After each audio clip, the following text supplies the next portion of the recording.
Hello po, Tita Darlene. Hello po, Tita Darlene. Thank you so much po. Hello, it's me, Darlene Vlog.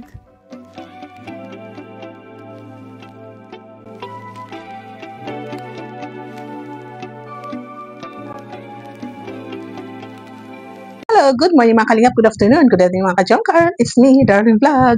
So, ito naman, mag-reaction na naman tayo. Ang ating reaction na naman ang Mi Chris. Ano ba? My Chris or Mi Chris? May nasasabi din na My Chris, iba naman is Mi Chris. Dito sa kanilang second Mansari at episode 10 ang Mi Chris. So, bago yan, celebration ito mga si Kuya Santos Matubang, si Ate na Vlog, si Kalinga Prab, ang presidente ng Karipa, Birador, siyempre si Kuya Noli, no? At si Oreda TV, Kalingap Choma, Carla Tapilar, pag-subscribe po sila at panoorin ang kanilang mga vlog. Thank you po. Surprise naman ni Mikoy si Krista dahil second Mansari nila at siyempre para siyempre mag-date, mag-celebrate, o di ba? Suppose ito si Mikoy, Mike, Krista, nakataas na ng kilay. Patan dito ka. Hindi ako marunong na. Patan dito ka. Tapos nakapemewang. Anong ginagawa mo dito? O, di ba? Pero sabi ni Mikoy na nandito ako, intusan ako ni Kalinga Prab. Kalinga Prab ba talaga? O gusto mo yan? Kakasimula pa lang. Nako, tinatarayan naman ng ating Krista ang ating Mikoy. Hi. Ba't nandito ka? Bakit? Parang di mo naman nagustuhan na nandito ako. Teka. Bakit Diyan ka lang. Sabihin ko na yung totoong rason. Ano naman? Pinagbibihis kita kasi inutusan ako ni Kalinga Prab. Na? Kalinga Prab ba talaga eh? Wala nga sila kuya. Wala ka, hindi ako nagbibiro. Hindi naman ako mukhang kapani-paniwala pero hindi ako nagbibiro sa'yo. Makikipag-meet tayo kay Kuya Val at Ate Edna. Wow! Yeah? Oh, di ba? Oh. Magbihis ka na. Totoo? Oo. Magpaganda ka ha. Joke tayo na naman ako eh. Siyempre sa matagal nilang pag-uusap, ito si Krista nagbihis na. Paglabas ng bahay, naka-pink. Meron siyang sweater na dark pink. Natulala ang Mikoy. Natatawa tayo sa tulala. Grabe ka naman, masyado mong ginalingan, Ang ganda-ganda mo ngayon. Tumaas naman ang kilay ng ating Krista. Ang gano'n, no? Hirap gayahin ng patas ng kilay. Naku, mga kalingap. Kaya niyan, mga ka-jungkar.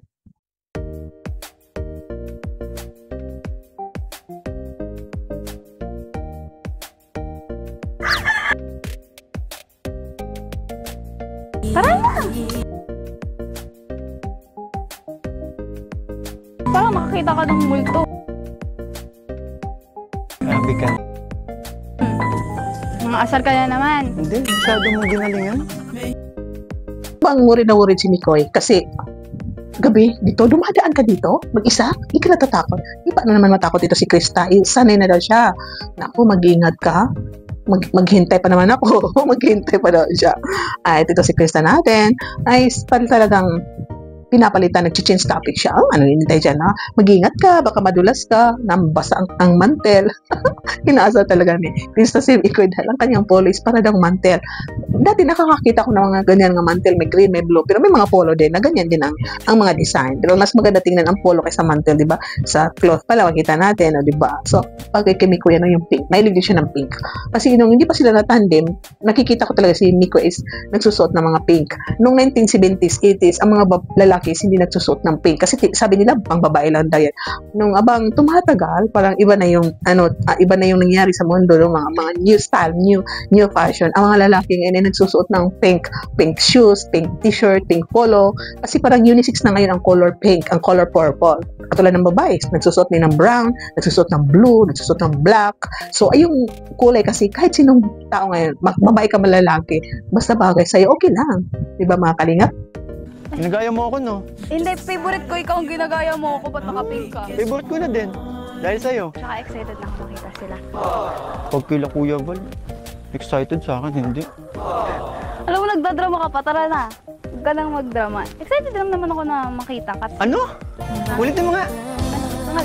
Hindi, sabi ko, tara na kasi nga. Hindi, ulitin mo. May narinig ako eh. Wala yun. Tara na. Mag-ingat ka dito, ha? Sanay naman ako kaya. Okay. Hintayin pa kita. Hintayin. Tara na. Ang dami mo.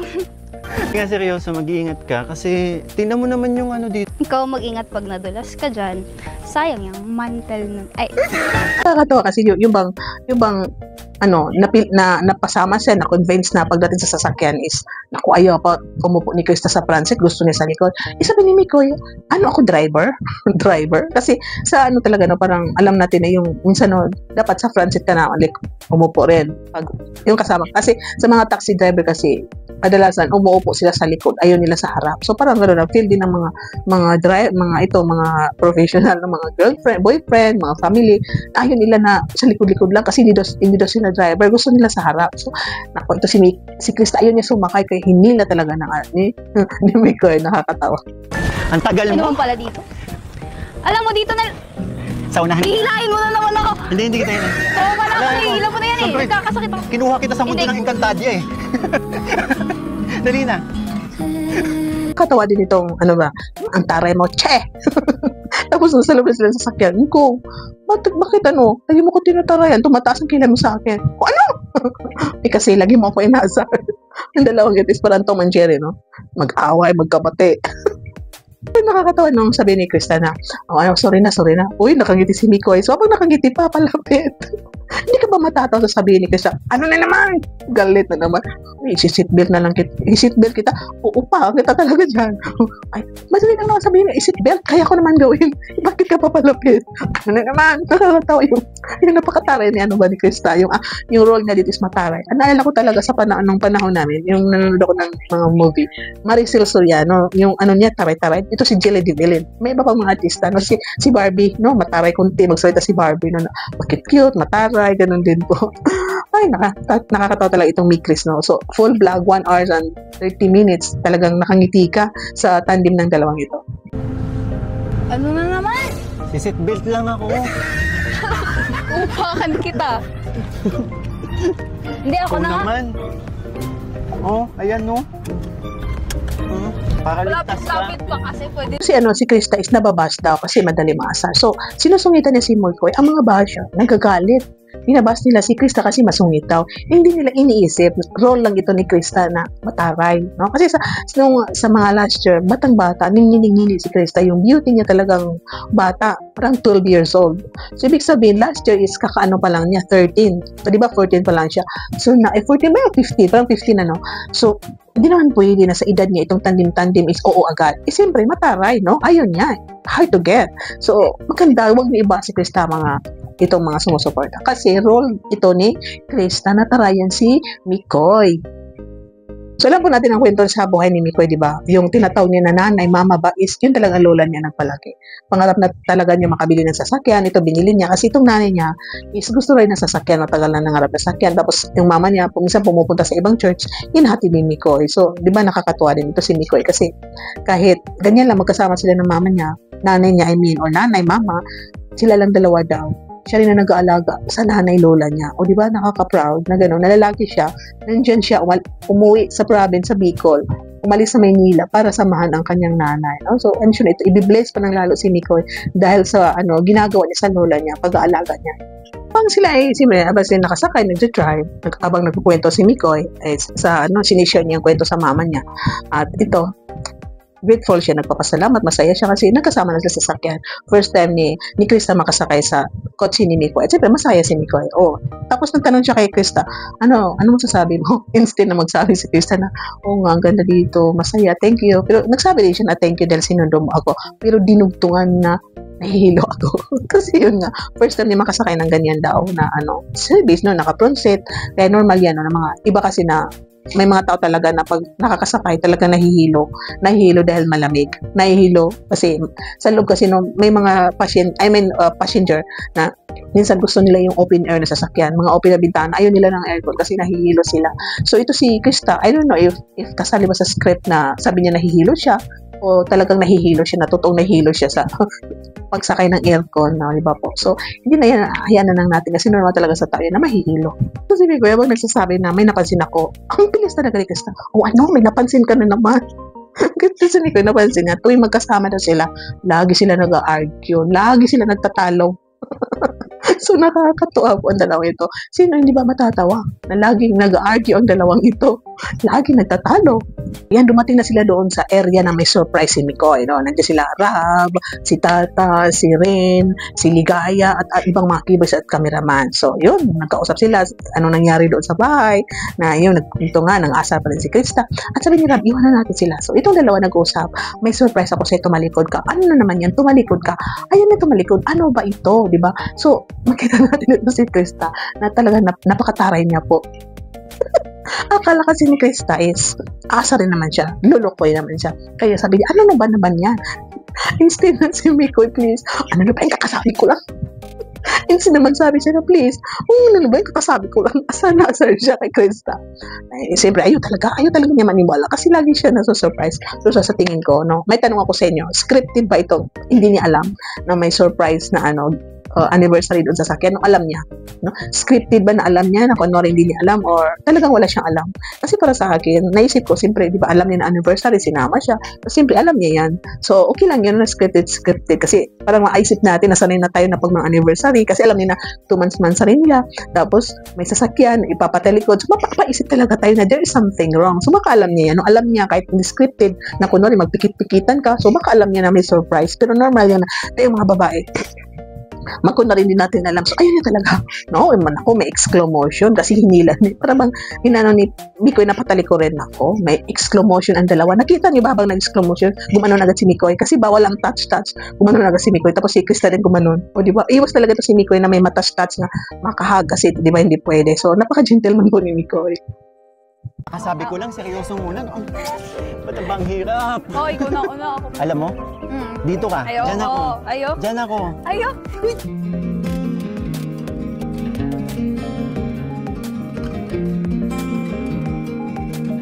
Ayan na. Dito ka na kasi. Hindi kasi, sabi ko kasi dito na lang. Napaka-gentleman ni Mikoy, no? No, mahinahon na. Please, tumalikod ka. Ibaba mo yung kilay mo, tumalikod ka. May surprise ako sa'yo.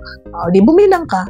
Pagbilang ko, tumalikod ka, harap ka. Di ba, mahinahon din si Mikoy. So, sino bang babae no, na hindi ma-fall sa pagganyan na mahinahon magsalita, guwapo, no? Ang daming katangian sa lalaki na magugustuhan isang babae. Pero ito, bata pa, si Krista, wala mo ng love-love. Tandem lang ito po, So, ayan, nakita na ang surprise. Ang ganda, no? Talagang pink. Mayroon bang flower bouquet? Totoo, parang hindi siya makapaniwala. No? Kasi sabi nga ni Krista, first time daw niya. Normal na first time niya kasi wala namang nanligaw sa kanya na ganyan, di ba?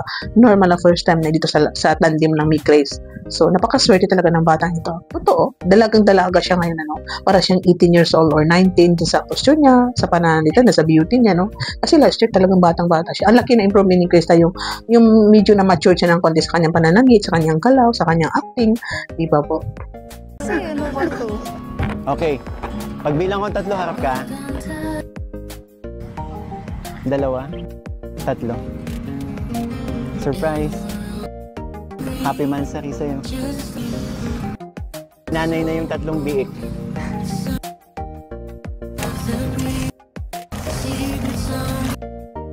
Para kay Krista June.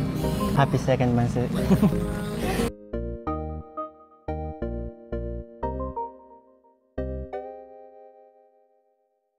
So, yan, pink ng pink, di ba? Tapos may yung tatlong biik na 3 stuffed toys, yung last mansari nila, isa yun. May mami na. So, marami na siyang alagaan. May mami na yung 3 biik, no? So, ito yung regalo sa kanila kasi parang baboy yung nakilala si Krista, ni Mikoy. So, ang ganda ng nila, no? Kasi biik talaga ang collections ng Mikres na ibibigay kay Krista. Pink na pink, white and pink. Di ba po?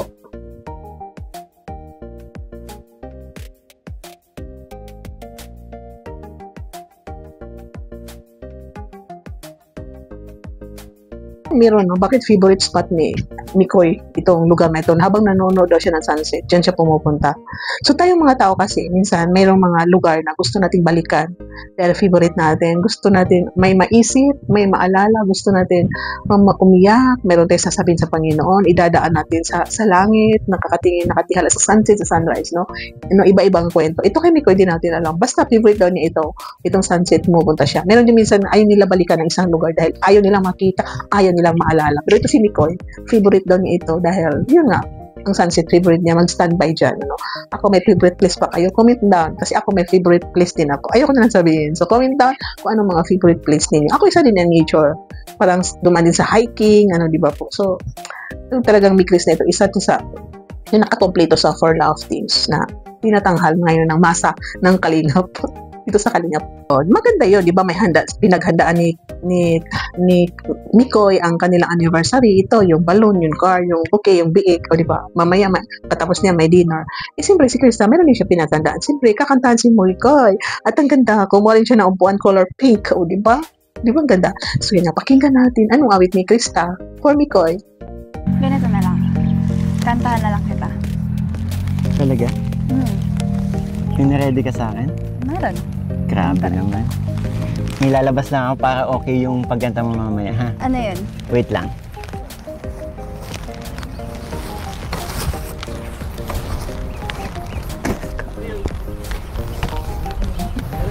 Pati upuan, pink. Talaga.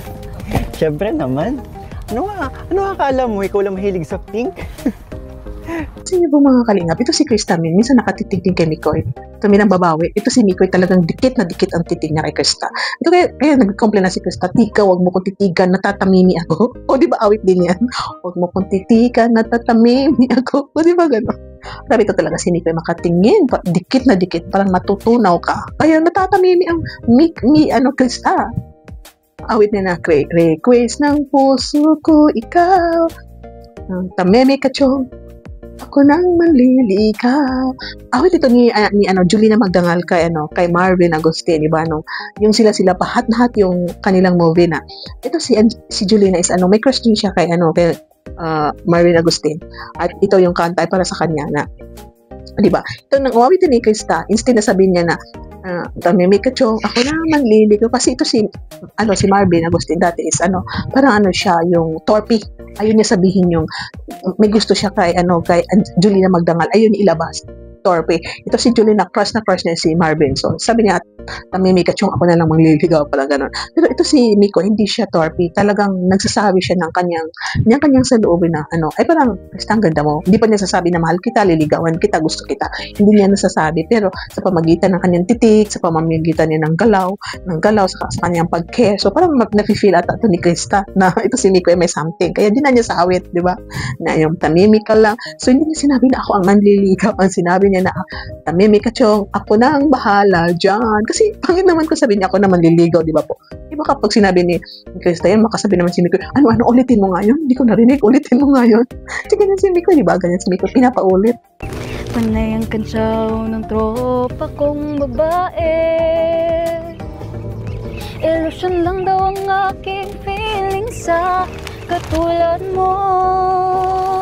Ngunit nang isang araw ay tumunog ang beeper ko. Namatay ako sa message mo na I love you.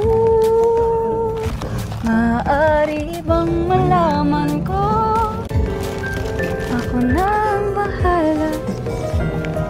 Tapos na. Tapos na agad? Wait, ulitin ko. Ang ganda! Isa pa? Napansin niyo ba mga Kalingap? No? So, ito si Miko, lagi minsan ginagano niya ang buhok ni Krista. Tapos si Krista umiiwas siya, gumagawa siya ng ways na yung makalayo. Minsan ginagano niya. Umiiwas talaga si Krista. So, ito na nga, matindi ito si Miko dahil, yun, nagpupunto siya kay Krista na may nararamdaman daw siya, Ilang linggo na daw niya nararamdam yung siya makatulog, iniisip niya isang tao, di siya makakain, kumusta na kaya siya. Minsan gusto doon niya mag-ayos sa sarili niya, na baka daw makita ng isang tao na dapat maayos siya. So, mahaba-haba pa yung mga sinasabi niya tungkol dito sa tao, naisip niya. Nakakatawa dahil, yung nga sabi nga ni Krista, sinong tao yan? Tapos patuloy-tuloy yung kwento niya na huminga siya ng malalim. At yun nga, tuloy pa rin yung kwento ni Mikoy. At yun nga, sinagot ni Krista, nagugutom na ako. Kaya sabi ni Mikoy, grabe naman to, nakakawalang talaga. Yung bilang interrupt si Krista na gano'n. So, sino hindi mapapatawa? Kanina nga, natawa ako. So, yun, hindi talaga magpapatalo si Mikoy. Dahil kumanta si Krista, share ni Krista sa surprise ni Mikoy, yun din ang sa kanya, surprise din niya, meron siya inihandang awit. At ito si Mikoy, magpatalo. May inihanda rin siyang awit. Sabi niya, matagal na niya itong awit parang kinompose niya, pero kinuha daw niya sa isang awit na parang ang beat ng awit na yun is binagalan lang. Tapos yun, nakadedicated itong awit na ito sa kanyang prinsesa. So alam na po natin kung sino yun. So na-appreciate ni Krista yung awit. Kaya nga tayo, masasabi natin, yung lyrics ng awit na kinanta ni Miko is bagay talaga sa kanilang dalawa.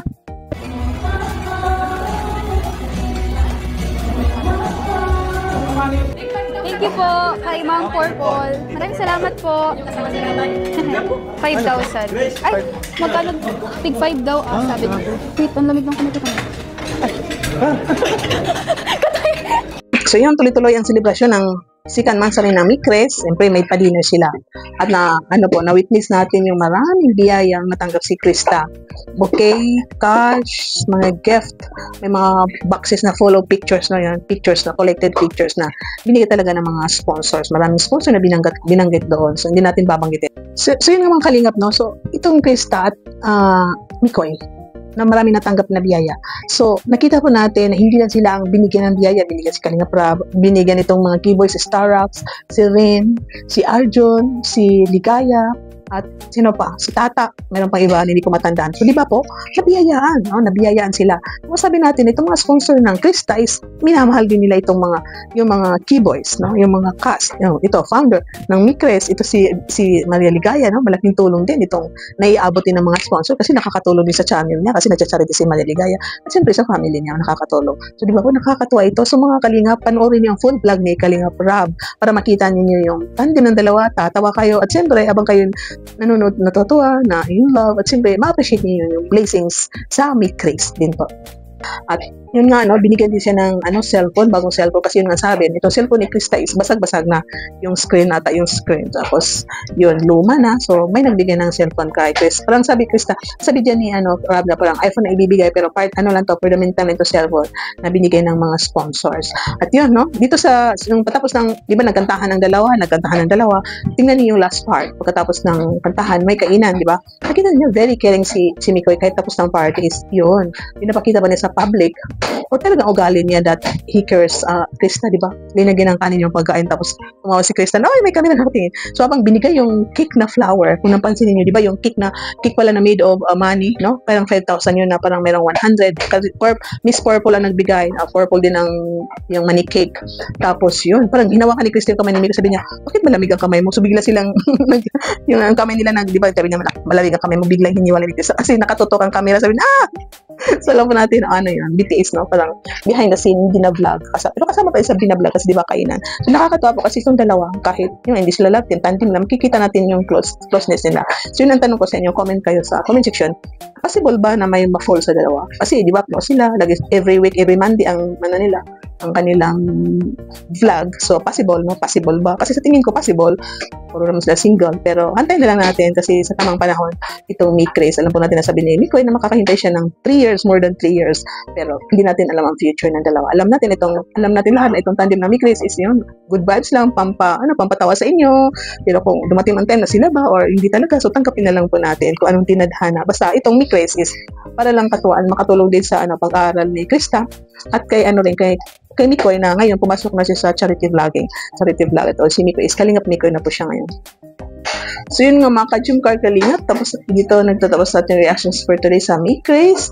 Sana kung nagustuhan niyo ating video, paki-like, paki-share, subscribe kung hindi pa nakasubscribe dyan, at don't skip ads. At tuloy-tuloy lang pang pagmamarato ng mga vlog ni Kalingap Rab, siyempre ang vlog ni Kalingap Jomar, at isali din ang vlog ni Carla Tacular, at siyempre kay Kuya Val para maka-million na naman tayo. Thank you so much sa lahat ng supporters. Shoutout sa Karipa, Karaba, siyempre sa lahat na manonood, ng mga followers, subscribers natin dyan, mga silent viewers. Shoutout sa Jumcar Fans for Life, sa Legend supporters. Thank you sa panonood. God bless you and see you in my next reaction video. God bless and keep smiling. Bye!